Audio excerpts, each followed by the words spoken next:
Ryan Laukat is one of the few one-man machines, or at least part of a couple, one couple machines in the industry.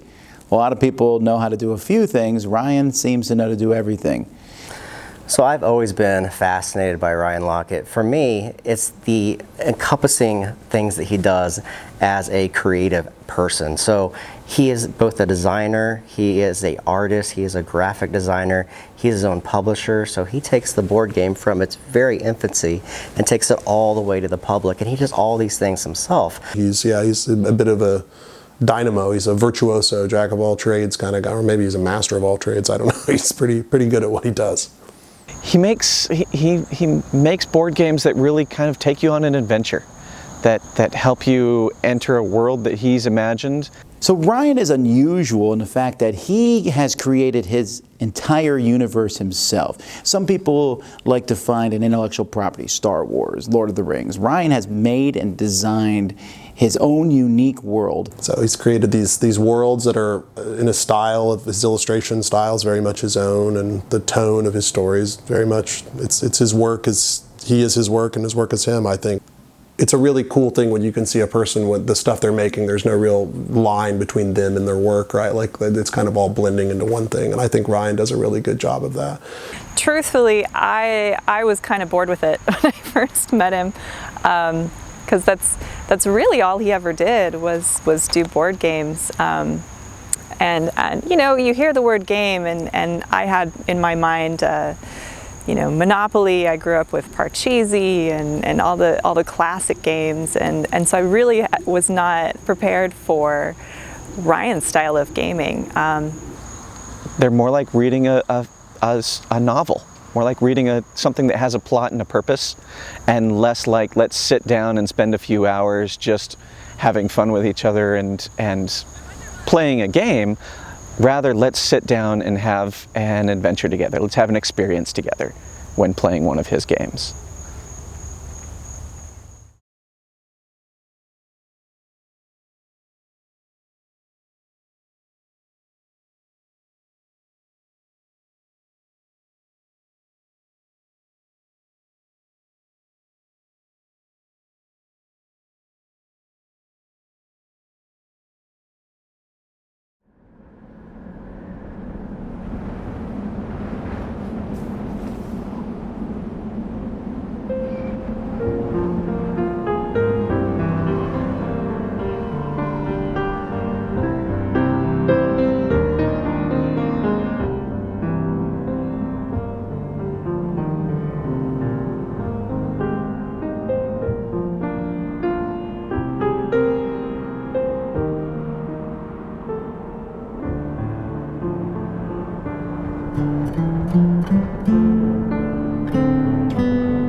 I was thinking, like, when the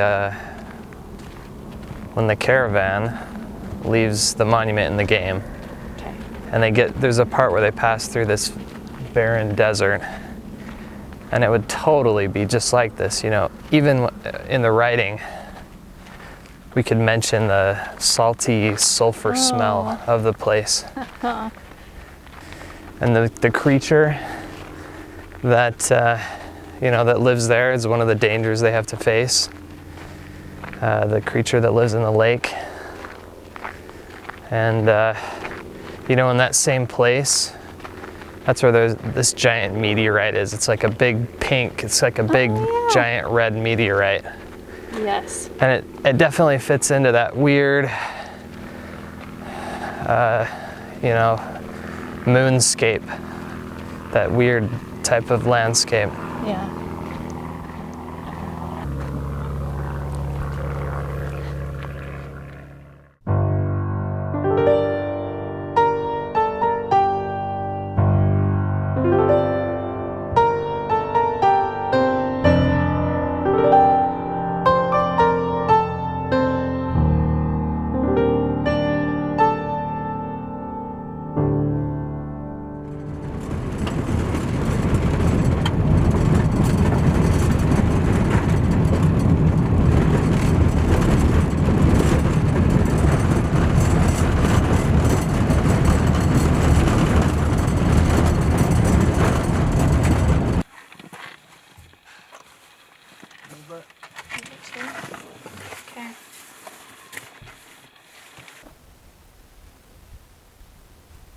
To me, so one thing that strikes me looking at this is that it feels more like a fantasy landscape than your standard European forest.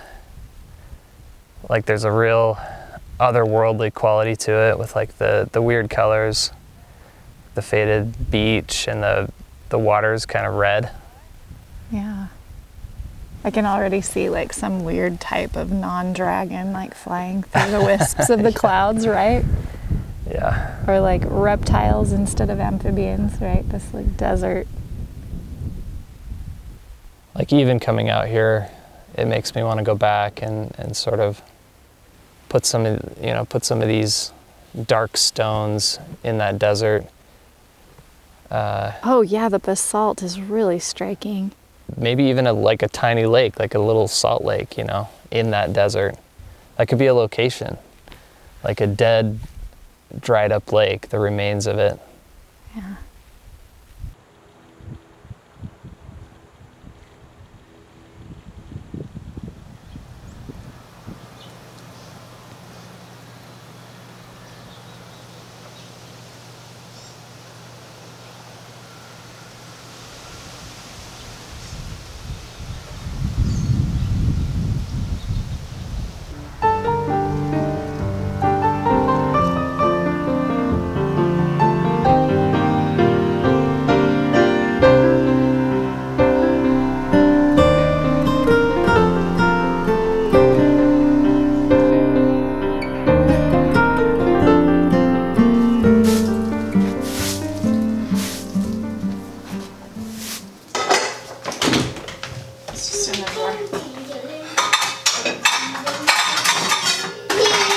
I think I need to switch you sides.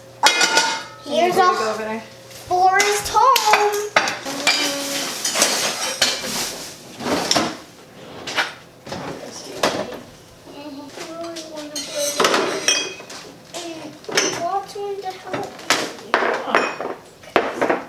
No, Jamie wants to do it.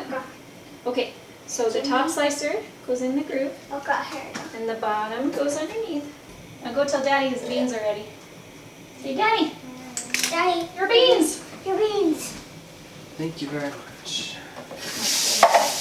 Oh, did you finish the tortilla for me? Yes. Thank you.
You know, maybe a red sky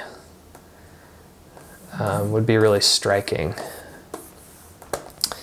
And of course green can look really good with red, the right green.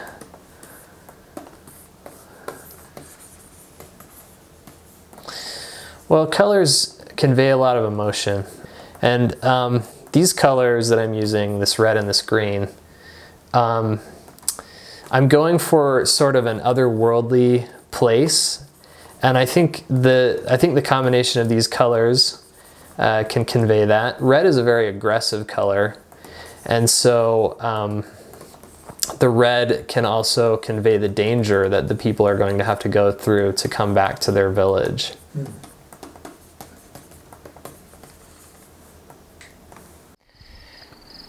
So the game I've been working on in secret that I have not shown you, it's about a village, and the village is called the Monument, and these people live on this, it's sort of a town that's on this giant rock. And in the first part of the game, the first game, Exiled, the people, the land has become too dangerous, and I'm not exactly sure why. I haven't nailed that down, but they have to leave their home.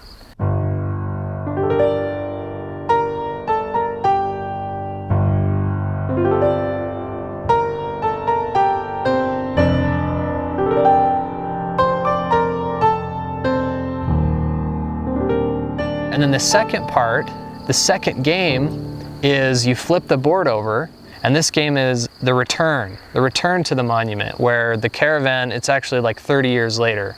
And so the people are coming back to rebuild their city their town that's been destroyed.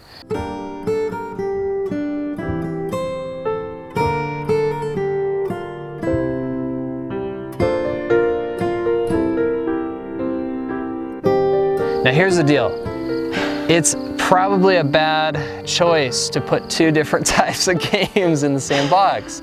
Probably what I should do is split the game up and sell two games, different games, but they are related to each other. So you know that they're related. So Yeah, what's the benefit of doing it in one box? Well, like, what it's draws more you to like that an idea? artistic thing. It's unique. Like, it's unique. Nobody's And doing it's not that. very common, and it's like a complete package. Like, this is the story of the exiled people that return. That's cool. You know, I just like the idea of that. I'm constantly second guessing the idea. Even if it's not somewhat successful, if it can't find an audience, then it's hard to, the businessman, you know, the executive committee is like, well, I don't know about this. You would have to explain that the whole value of it is that you get to explore two different timelines in the same world, two different moments in this culture, right? Yeah. Two different experiences with the same characters. But it's like, part of me is just like, I don't care, you know? I just want to make it, and whatever happens, happens. Yeah. So,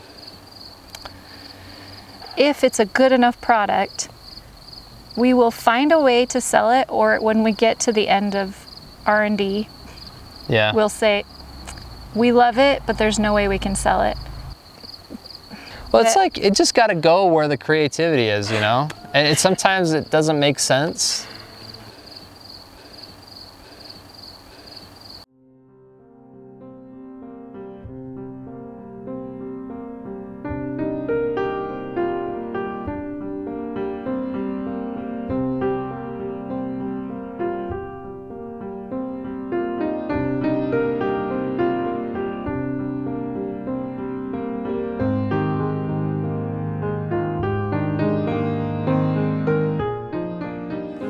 This is the storage room, and you can see we've got a lot of convention materials.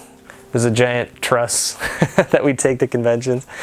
Here's some of the games and different banners. This is where we test the games, maybe a couple hours a day. Wow. This is my office. It's currently a mess right now. We make family and strategy board games, and one of our most popular titles is Above and Below, and then the sequel to that, Near and Far. And these games have storybooks in them that we write, and they're very imaginative, and they have all sorts of strange creatures and adventures that you can experience. The first game we did was Empires of the Void. It was a space exploration game, and it was so exciting to do that game because that was like our first Kickstarter project. I mean, I remember being very nervous because I wanted it to all work out. Then after that we did City of Iron, and this was a huge challenge because we actually ended up shipping that one from our garage, and I can remember like piles of boxes in our kitchen, and like our whole garage was full of cardboard boxes and tape and bubble wrap and all that stuff.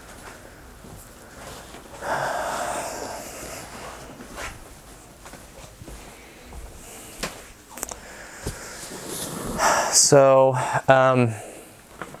8 Minute Empire was the third game we made, and this is a very short, quick area control game where you take over a map, you build a little tiny empire. So how many games have you guys published?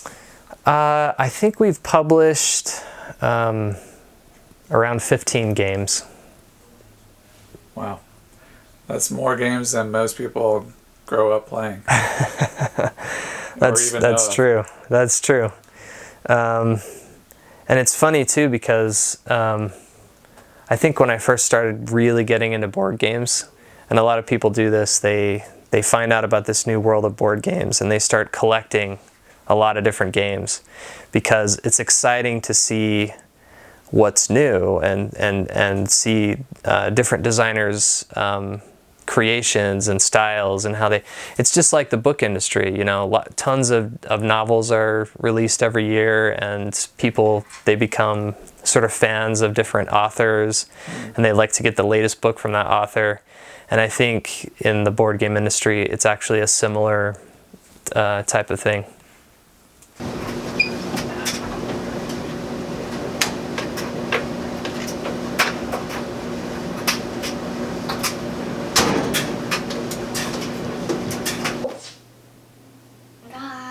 That's not a wire. It's not a wire. Oh, 2 arrows. There's 2 arrows. Oh my gosh, what are you gonna do? There's 2 arrows. There's tasks I have to do. They found themselves in a vast, damp, gloomy cellar. This is it, cried Mr. Fox. This is what? Said Badger. The place is empty.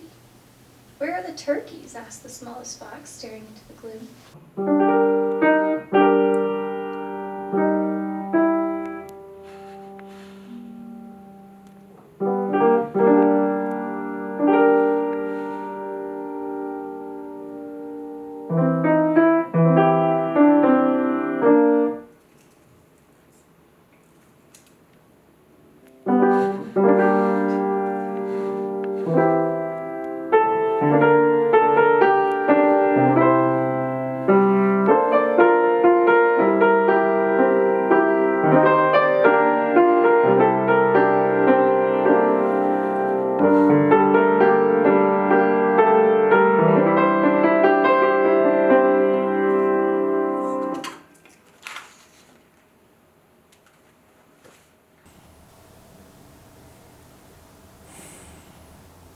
Okay, so here's the secret game that I've been working on. In the game, this is the monument where you start, and this is where the caravan has to escape from this village that you've lived in. And so the caravan, every turn, they move 1 space on this track. And then it tells you stuff like, add monsters to the quarry. And the reason I did that is it sort of gives more of a structure to the game, and it'll be easier to tell a coherent, developing storyline that's related to the caravan moving. So instead of like quest cards, like we have in Sleeping Gods, Yeah. where you're like, now you get quest 24, you're basically going to be getting out a deck that's the Meteorite deck. It's the Meteorite deck. Well, there'll be So a you're whole gonna have, like, pile a of bunch cards, of different decks, and for there'll be the locations. locations. Yeah, yeah. So, man. but some of these will have 4. Stop some will it. have 6. This is too fun. Okay, keep going. So, don't get too excited. This might crash and burn. Oh, don't tell me that though. It could, though. I like it.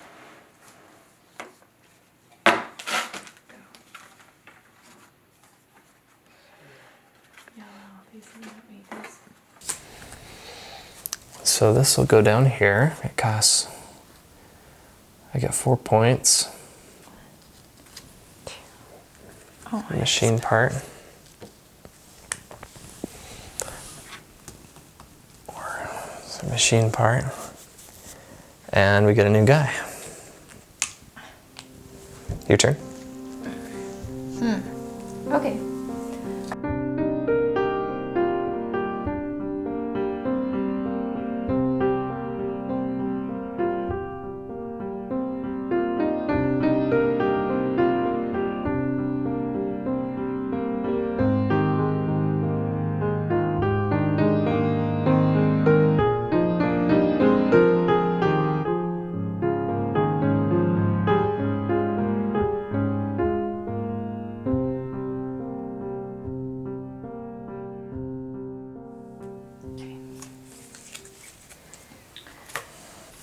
Interesting game, interesting decisions, but I would say my first impression is that just because I haven't played it for a while, it felt overwhelming. It felt like there was a bit too much to learn right off the bat. The mastery comes as you play it again and again. Yeah. But I'm not contradicting your point. Yeah. Because I think you're right. It might be too overwhelming. But maybe you could try to just not undermine the basic foundation of the game. Like, see if there are extra limbs you can... No, I don't want to I don't think the whole foundation, no, I don't think the whole foundation needs to be changed. But I will say one of my first gut reaction to this is that I would consider removing all the different types of resources. My feeling was I was wanting the round to end, and that's always a bad feeling. You know, I don't want that feeling. I want the feeling oh, I don't want this round to end, you know. Yeah. So that's something to think about too. Anyway, there's some things to think about. Yeah. I think another thing that comes up is Anyway, I gotta think about it.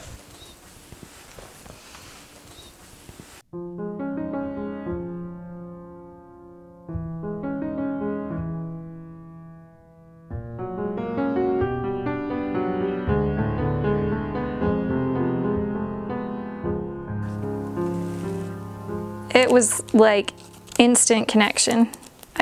I just remember the first day I met him, it was the second day of school. We were both in band. And it was like he was just my best friend almost instantly. We spent all of our time together. We walked to classes together. I rode home with him every day. It feels odd. I don't remember there ever really being a time where we were unfamiliar and, starting to get to know each other, because we just got along so well from the instant we met, so.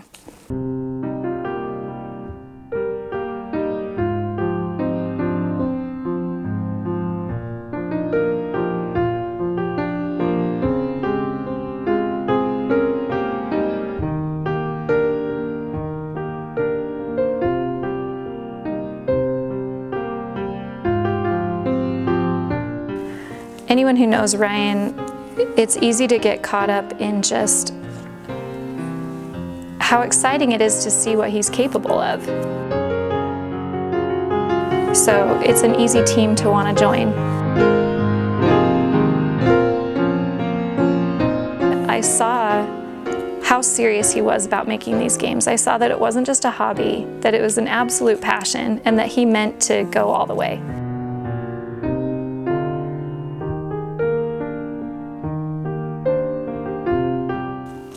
I played all the games that most people have played, like Monopoly, but he was the one that introduced me to really heavy strategy games. I don't know that I'd say I'm competitive, but I like to be good at what I'm doing, and they presented such a challenge. You weren't just rolling dice and, you know, choosing which property to buy.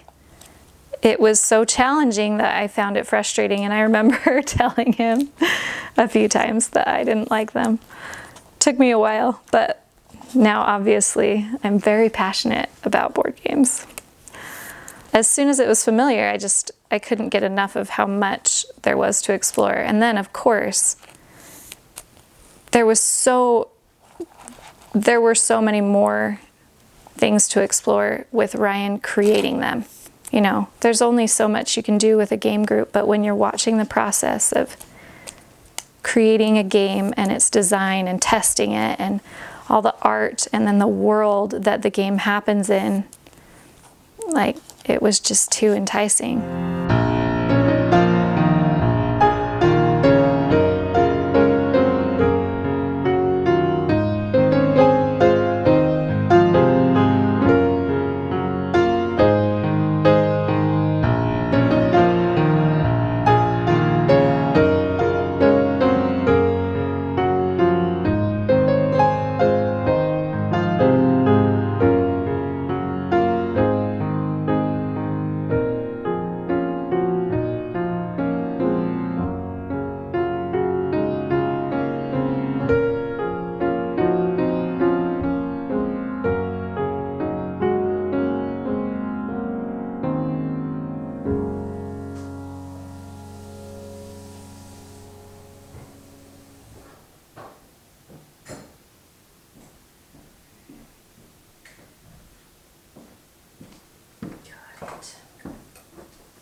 When I make a new character, I often have no idea what the character is going to look like when I start.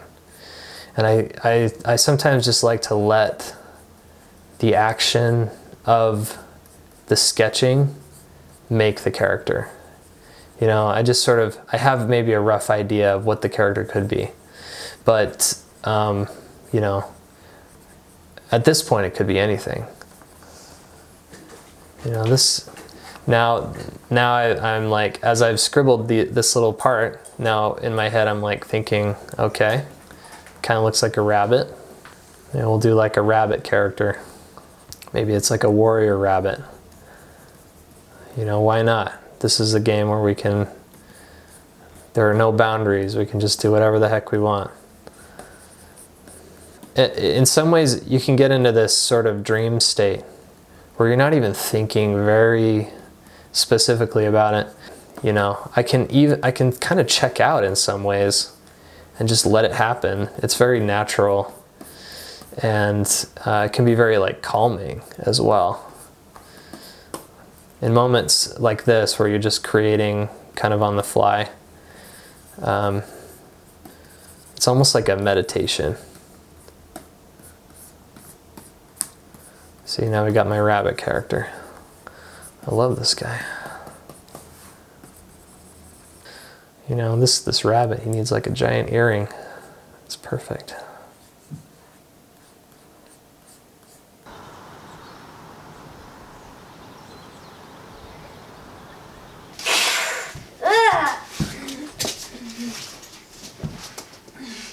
Just right to me. Ha! Sword bite! Battle stage begin! Fire! The wall has been breached! Go!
So I forget how many prototypes I've made. And I have a lot of, it's fun to go back through all these notebooks. And it's funny too, because I forget all the stuff. I forget how many prototypes there are, and I forget specific ones. And then when I open them again, it's like always surprising, like, oh my gosh, I remember this game. Sometimes I wish I could do more. It feels like there are so many ideas that I have to leave behind. It's hard to say why I let certain things go. Sometimes I lose interest in them, or they just turn out to be the ideas turn out to be not as good as I first thought. But like right now, I have, 6 or 7 games that I would love to work on, but I just can't, And I know it'll down the road I'll have new ideas, and so I'll forget about these ones that I currently have.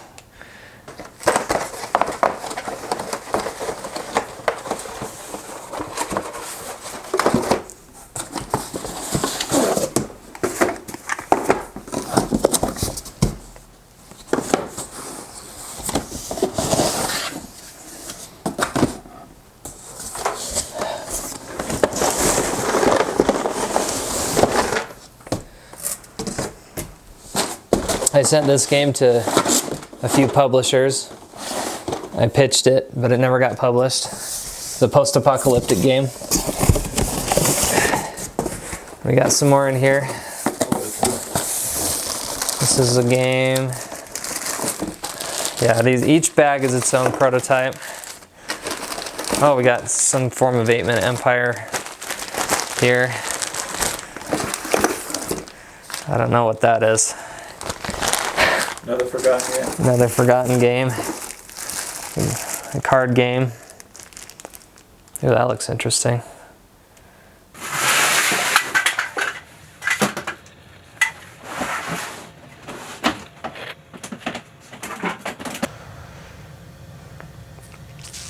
So I'll have to dig. But, oh, there it is. Yep, that's it. Yeah.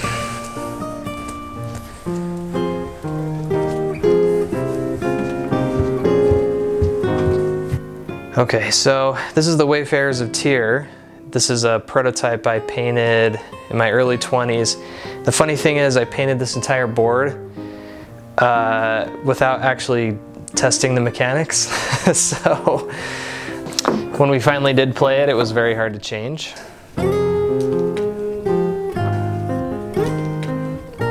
Technically, this is an Arzium game, which is the setting for Above and Below. There were a bunch of factions, and each player had their own faction, and each faction had their own,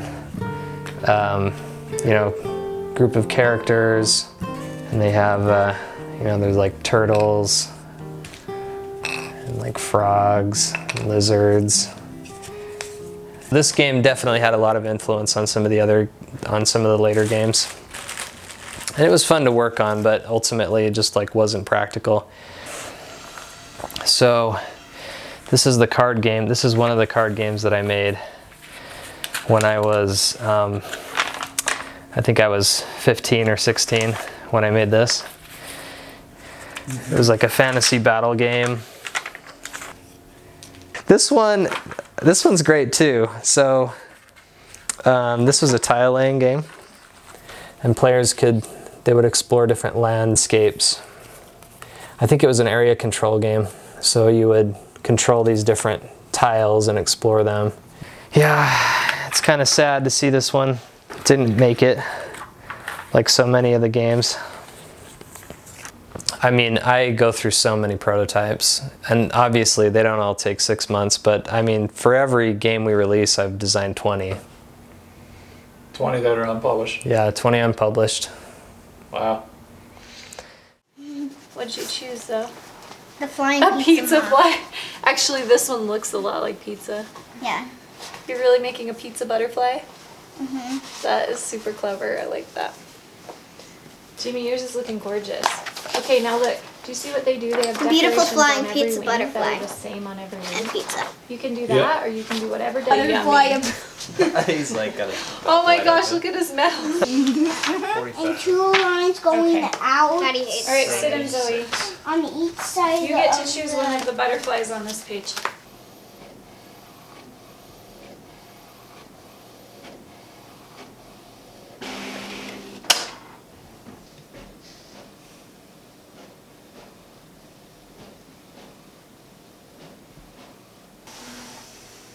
I probably forgot something, but oh well.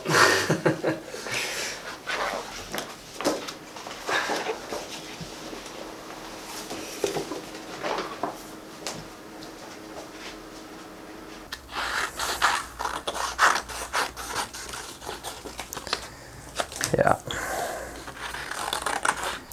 Do you feel like this game has as many of those memorable moments in it yet as you want it to? I wish there was more drama in this game. I wish there was. I'm not sure exactly how to do it and maintain enough player control. That's been the crux of designing this game, is where to turn the knob. You know, how far do we turn it toward player interaction?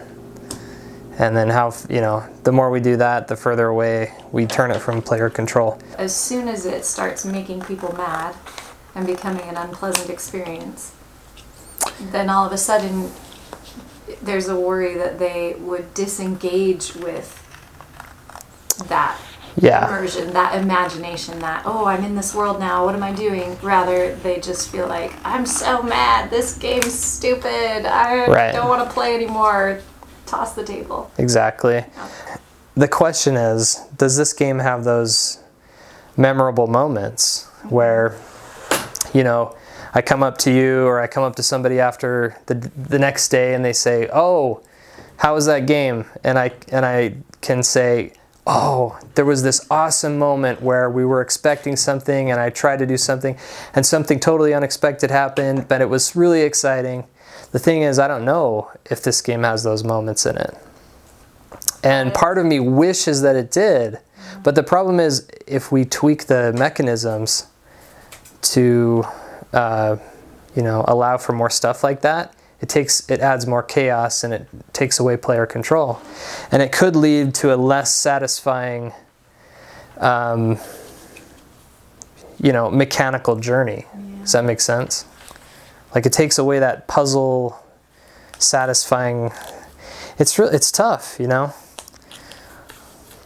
not sure where to go. Maybe at some point you just have to accept that you can't fit everything you want into every game. Like you can't have tons of stories you can remember and reiterate to other people and also have a semi-heavy, satisfactory, long-term strategy filled, interesting choices made game. Sure. Maybe those can't always live together. Yeah. The other day, I thought, is this game fun? And I couldn't answer yes or no. It's like, what kind of game is this, Is it a game where you really notice the other players and you have those memorable moments? I think that's important in a board game. Mm-hmm. Yeah, I think those moments exist in the game. They do. It's just a question of how much. Mm. Is it really rare? I don't know.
Even at an early age, I wanted to do art as like a profession. I paint because I love to imagine new places. I love sort of the feeling of exploring a new world or creating a new world. So my parents, when I was a kid, they started a company that manufactures musical instruments. It was very risky at the time and it was very difficult to start, but they've been very successful. They make saxophones and trumpets. In my family, my parents have been very supportive, you know, for telling me, you know, we'll be supportive for what you want to do, but there was definitely some pressure to like be involved in the family business, you know, because a lot of our family worked at the business. But, you know, when it came right down to it, it wasn't my passion. It wasn't the thing I was thinking about all the time. You know, I wanted to do the arts. I wanted to make these games.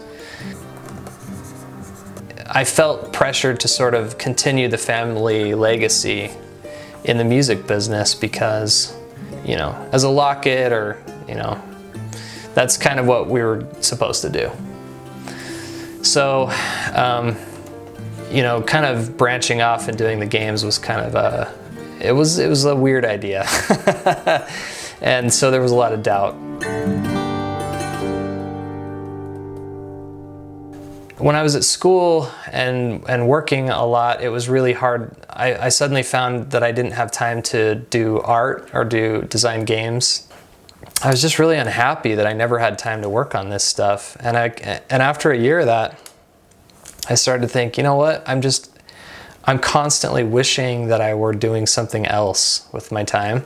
And so I dropped out of college and I said, you know what, I'm gonna try to pursue art for a while and game design and see how that goes. I was constantly thinking about designing games. I was constantly thinking about the art for games. Even when I tried to say, no, I'm going to focus on this other thing, I couldn't help it but carry a notepad around and constantly come up with ideas. And it felt like I needed to create these things.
What if the more expensive buildings, they cost more coins, but you might get them because there's some bonus that they give you at the monument. So like, it won't be this, but there's like a track and it's like whoever reaches the top of the track first gets some kind of bonus. And so that, because I want more player competition. Like I want players to sort of look at each other and say, oh, you know, she's doing this, so I got to react. But then that leads into the question, like, where's the story? Like, what is it like here in the monument? Because so many of the choices, they make sense mechanically.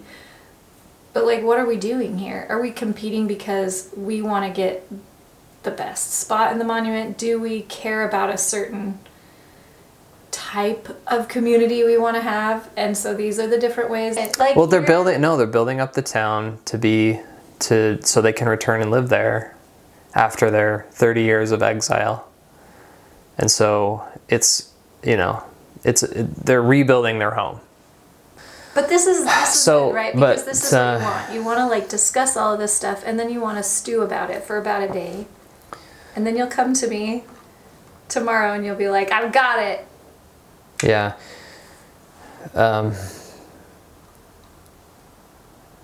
Yeah, that makes sense. It's just kind of like, how do we get the players to interact in a way that makes sense in the narrative, or in a narrative sense, but also is mechanically interesting. The story can inform which way we lean with the mechanics. Again, like not in the actual gameplay, just in the mechanical choices you make. Yeah, yeah. Well, that sounds difficult. Yeah, that sounds hard. But, okay. I think that's something to think about. I guess so.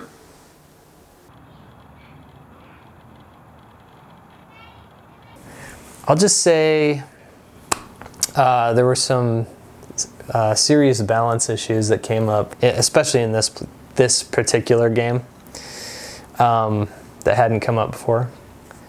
But I don't know. What did you think in general? The most general thing I would say is that something has to go. The question is what?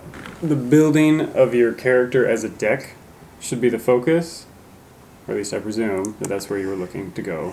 Yeah. But that's not at all what, like, my deck was just, it's almost like I started with 5 workers, and I pretty much had 5 workers for the whole game, you know, as my hand, and they moved me here, and they moved me here. Like, I never improved Zeke, right? If you could, like, eliminate this, where your scoring is just on It's this just board. that you calculated at the end. So you're rescuing people from here, and that causes this board to fill up, and then at the end of the game you score this board. So I built my final building at the very beginning of the final round, and I had my whole massive pile of cards that I could use to do stuff, but all I could really do was run around the board to get more resources, to get more money to do nothing with. Yeah. Any building I put up there is going to be a waste now because it's not going to get me any points. Yeah, I could have spent You know, it might my solve last it. time to build an additional building with my money, but there was no row that was going to have villagers, because there's 4 rows and 4 players. I was actually able to take moves that got me points because I got some points from these tracks here, but I also got a ton of money from that, and I don't know, it's not really fun to see a massive pile of money pile up that you then can't do anything with or get any benefit from. Yeah, It leads to thematically the that question of how do you guys feel like the story is coming across? Is it coming across at all? Like, are you getting a sense of the world here? Is it mostly mechanical? Like, how did you feel about the world and the story and the character of the game? Or was it all just a mechanical experience? For me, it was pretty much just all that stuff was pretty mechanical, and yeah, I didn't really get the sense of like feeling like a hero or even really feeling like like that community membership feeling of like trying to build everything up together. That didn't really come through to me either. So from a story perspective, I don't know, it doesn't feel like you're going out trying to rescue people. It's like, okay, well, how can I get this to benefit me?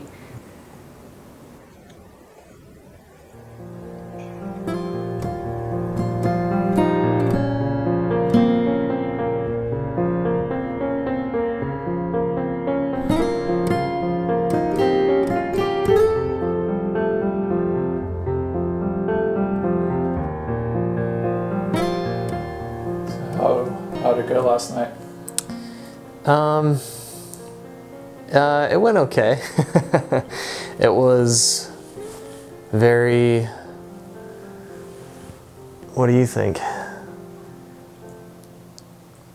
Well, okay, to be honest, I'm a little mad at the game right now. I feel like it didn't do exactly what I was hoping it would do. Like, it has some nice strengths, but one comment from Mallory really stood out to me, where she said that the story and the world and the setting were kind of buried beneath the game mechanisms. And that kind of was exactly what I did not want to happen. The fun has been missing, and there's been a lot of it just feels like work, just getting the machine to work.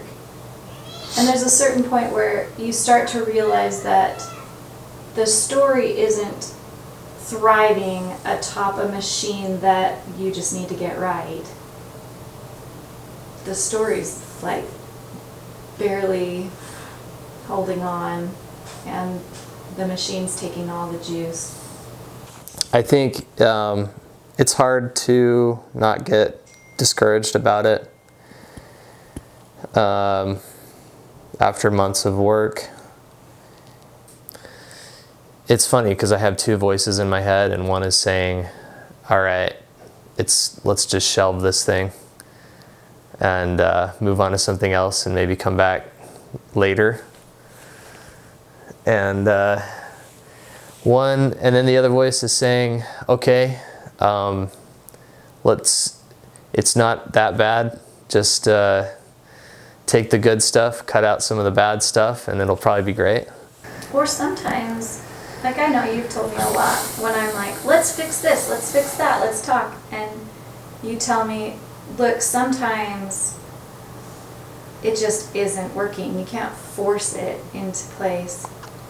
And sometimes that means we never revisit the game. We've put some games on the shelf that have never come back off, and we've put other games on the shelf for maybe a weekend, and then all of a sudden, just that small distance gets the wheels turning again. But you just can't know, and it feels like a mix between a leap of faith and like an admission of defeat at the same time. So you hope that it's the leap of faith that will turn out to give new ideas, but it could also just be the end of the game. I mean, that's why I'm always afraid to put a game on a shelf, because every time I say, oh, okay, we're going to take a break from this, it could mean that game will never get published. Yeah, there's lots of like questioning yourself and reevaluating. Am I choosing the right thing? Am I doing the right thing? Am I spending my time the right way? Yeah. Yep.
Dad, you take care of the Zerg armies. I'll destroy the Void Thrasher.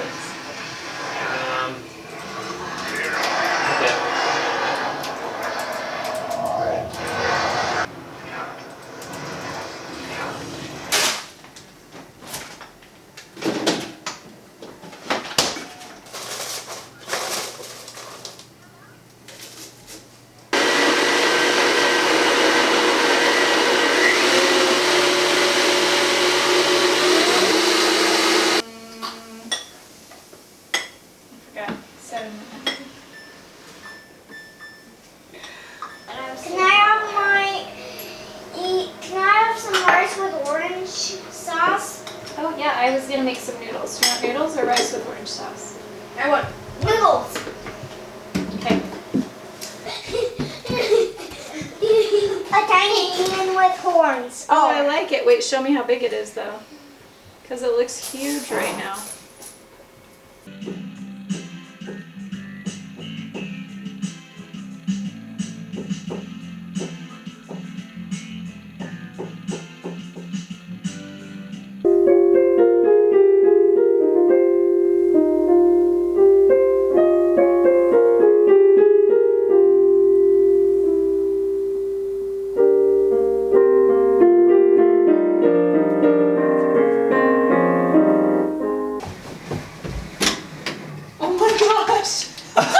What? Oh, that is super creepy. That is really That is scary.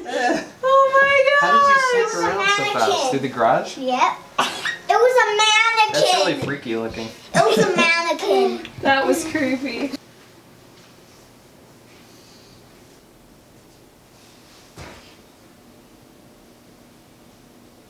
Let's see what to call it.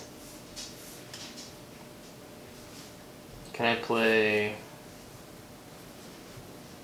Okay, where do we start? So we start in this veil. I'm excited. Let's play this. What's at the dock? It's just a tone. Okay. Should we go up to the peak? Yeah. Okay. All right, bud. Let's see what we got. Ogre guard. Okay. Ogre guard. Okay. I hit for 11. Attack again with my bow. 5. I got 9. Ooh, 9. So I'll take that off. Okay, what'd you get?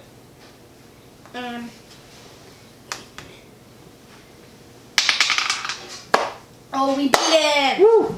Nice. Let's go to the mountains. Okay. All right, now I will attack. Da, da, da, da. Is it? Wait.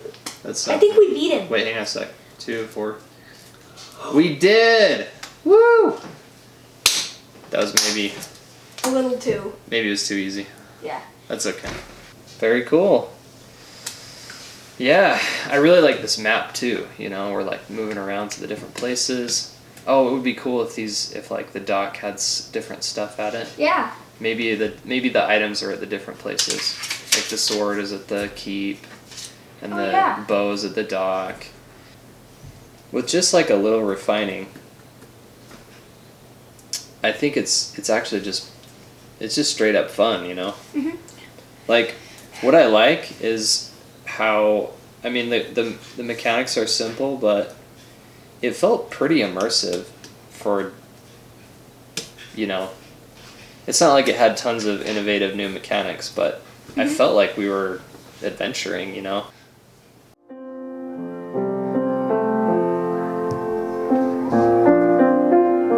And then it goes into the theme.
when we played that prototype, it was like we were fighting monsters, and I was like, this is just basic fun, you know? This is just fun. Like, because I had gotten too much into the weeds with the last iteration. And I was thinking, oh, we got this weird thing, this will make it more strategic, and really it was just making it more fiddly. It wasn't like actually fun. So I think just realizing what fun I had playing as prototype, it made me want to go back and start from scratch with just that basic idea of just looking for the fun, looking for that basic fun feel. And it had me scrap a bunch of things that I had been holding on to.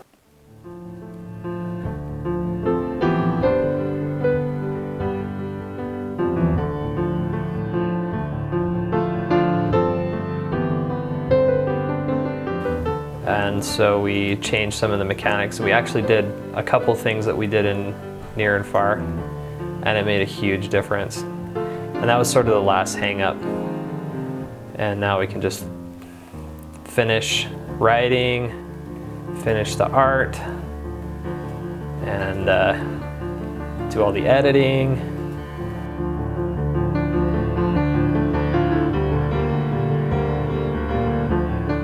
There are points in the development where it feels like you're just, you reach a hill, you reach a wall that's just too steep to climb over, and you just sit there at that wall for like a long time. But once you get past those points, everything just kind of spills out until it's done.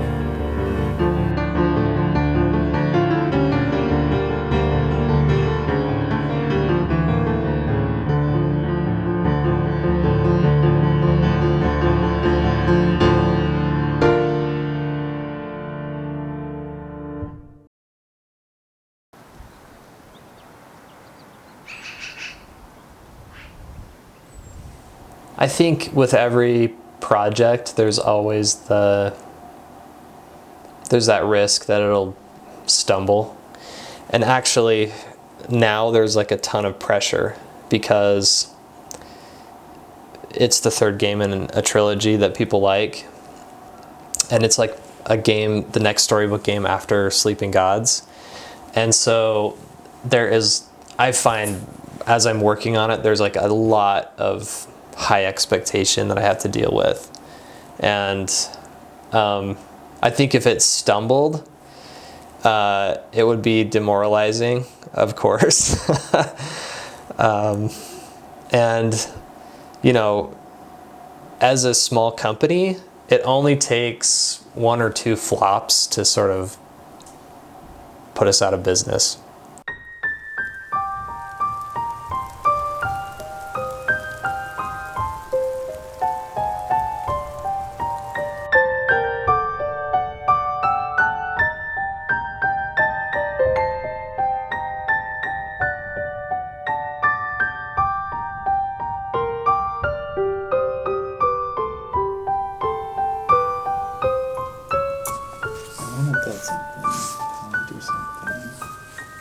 And then I'm going to use this person, spend a coin, and I'm going to spend that to get this thing.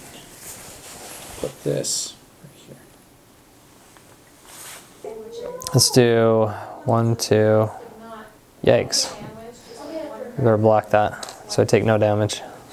So you can use the empty slots. If I start at a spot, am I able to build around, or is that's where I'm starting? Well, you could, yeah. I mean, if you went in that row, if you went in that direction, but it's kind of like if I start that's your there, spot. gotcha. So now you can only build these 2. But this action space lets you swap 2 building spots. Okay. Shoot. Okay, so we didn't quite finish, but any comments? How did it feel? How did this time feel?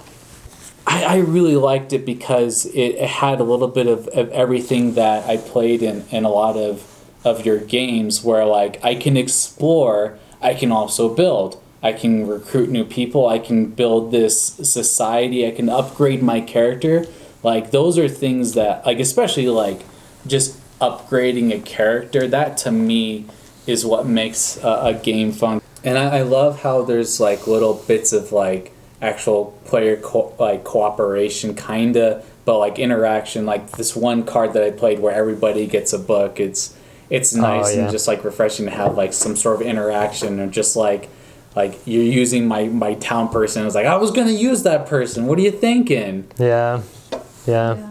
How did you feel about the amount of player interaction? Oh, I loved it. Like, it's not enough where it's like frustrating. It's just a part of the game, but it's not over, like it's not taking too much of like it's not taking things away that I can't do. Yeah. You did combat.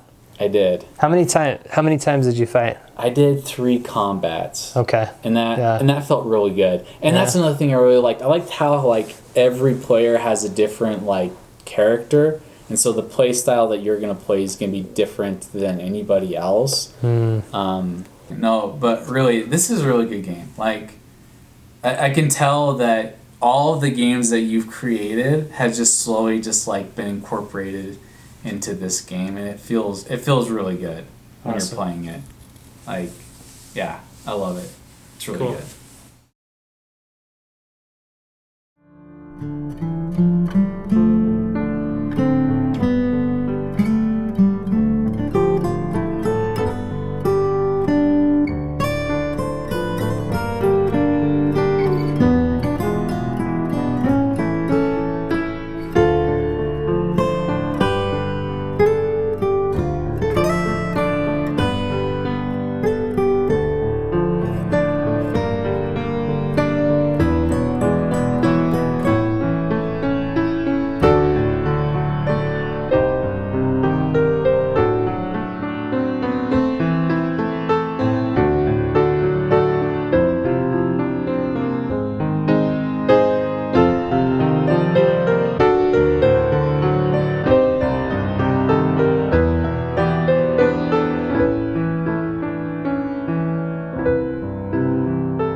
Oh, this is the thing I'm most excited about. Yeah, look at these. Aren't these cool? They're really cool. Like, I like the shells. Look at that. Oh yeah. Yeah. Oh man, these turned out so good. I love the shapes of these ones. Yeah. Yeah. The color on these little pieces are great. Yeah, those are really pretty. There are so many pieces in this game. Like, I'm not gonna punch them now because it's gonna be an explosion of.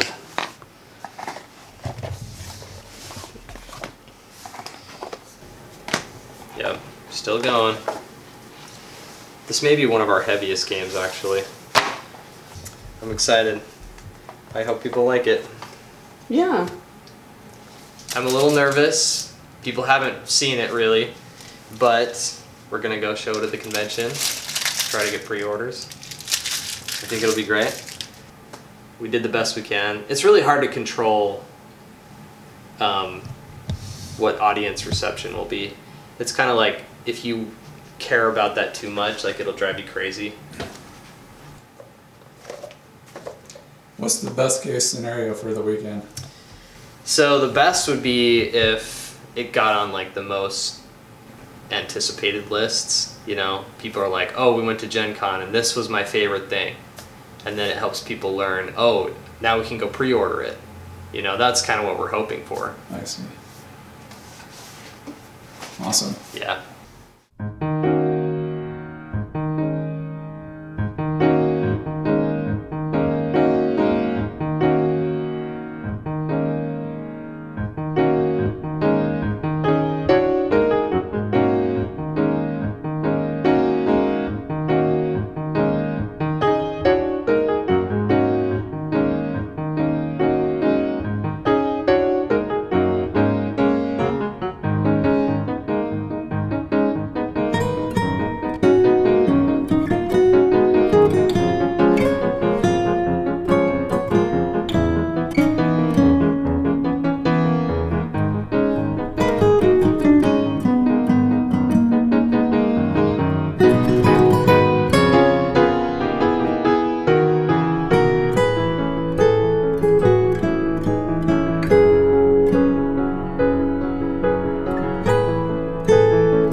Have you guys seen this? Heard about it. Yeah. We have Near and Far. Oh, nice. Like Near and Far, you'll travel around the map fighting monsters and then having stories.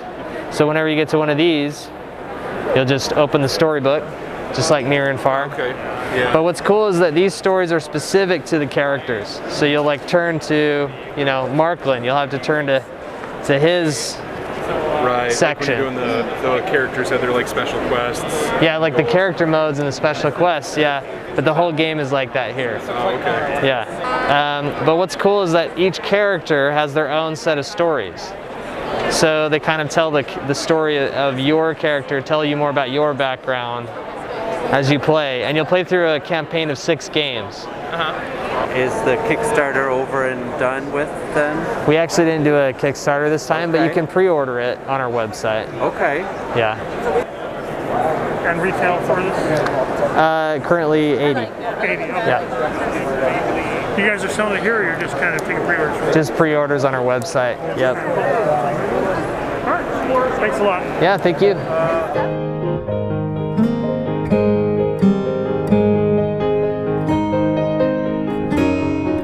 It's been exciting because it's like every new game, it's sort of like you get butterflies showing it to the new, you know, to everybody, presenting this thing you worked on forever and letting people see it. There's definitely like a lot of pressure because there's an expectation built up because of previous stuff. But so far, I think people have been really excited to see it. And they've seen that we went in a new direction a little bit. It's a little post-apocalyptic, kind of, even though it has that lush, verdant fantasy feel that the first 2 have. But it seems like people come up to the table and they say, whoa, this is just beautiful. It catches their eye. And that's been my goal with like every game that we make. Like I want it to have awesome table presence. You know, people come up and they say, oh my gosh, I have to play this. This looks amazing. Do you still want to do game design in the future? Keep on making more and more games? It's like I can't not do it, you know? People say you should do the thing that you just naturally do or think about all the time. And there have been moments in my life where I tried to not spend time on game design because I was like, this is kind of a waste of time and effort. It's a lot of mental energy, but it's not really going anywhere. But the truth is I just can't not design. It's like I have to do it. So yes, totally. There will be many more games in the future. You know, it's like, I think I've discovered over the years that while I enjoy playing board games, like the real love is actually making them. The design and the process is the thing I love.